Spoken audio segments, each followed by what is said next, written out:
Why have you come home, little mother? Little mother was what Helsba insisted we call her, although the only thing small about her were her bead-sized eyes and fly speck of a heart. I went still, hoping she would go into the kitchens and torment the servants. Did our father forget something?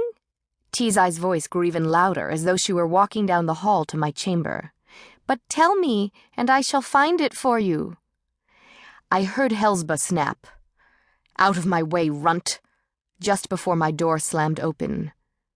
Rahab? By that moment I had shoved my clay tablets, which my mother had carefully inscribed with all the prayers she knew, under my rug. Before I could rise, however, my stepmother loomed over me. The metallic threads in her costly robe glittered as she turned this way and that, inspecting the small oil lamp, the smoking brazier, and the bulges under the plainly woven mat upon which I had been praying. So, daughter, Helsba's voice grew as soft as rainwater. What weave you here? Spells, perhaps? No, little mother. I rose to my feet, just untangling my thoughts. I could hardly tell her the truth. My mother, Jezeri, had been born Semite, but had concealed her faith from all. Such was the price to be paid, she had told me, for loving a Canaanite. Before my mother had died of lung fever, she had secretly taught me her faith, that of the one God, Jehovah. It was an outlawed religion, especially here in Riha, where Baal and many other bloodthirsty gods were feared and worshipped. Mother warned me to take care and keep my faith concealed, even from my father. Robur is a good man, but he fears the king and his Baal priests, Jezeri told me a few days before her end, her voice nearly gone from the endless weeks of coughing.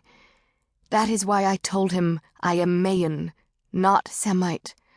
Thank the one God that all my family is dead. Why did you lie to father? Why do the king and his priests hate Semites so much? I asked, confused by the need for secrecy. Our God forbids the worship of demons and false gods, as well as sodomy and the sacrifice of children, all of which the Canaanites practice. Such laws were given by Jehovah directly to Moses. My mother had already told me of Moses, the Egyptian prince turned prophet, who had freed Israel from crushing bondage as slaves to Pharaoh. It was one of the most exciting stories I had ever heard, and I felt privileged to know the blood of such holy men also ran in my veins. But, Mother, the Canaanites don't follow the law of the one God. Why do they care if we do? Beneath their hatred is fear, Rahab. Ours is a true faith, and by killing Semites, the Canaanites think to destroy the righteousness of Jehovah's word. Jezeri coughed again, bringing up blood as well as phlegm. The fever had drained the dregs of her strength, yet when I tried to ease her back onto her pallet, she found enough to seize my wrist. Swear to me now, daughter. Swear you will teach Tizai and never reveal your faith to anyone but another Semite. I loved my mother, and I swore that I would obey her wishes. I had been very careful to do so from that day forth, never speaking of the faith to anyone but Tizai. Now I would have to lie to keep that vow.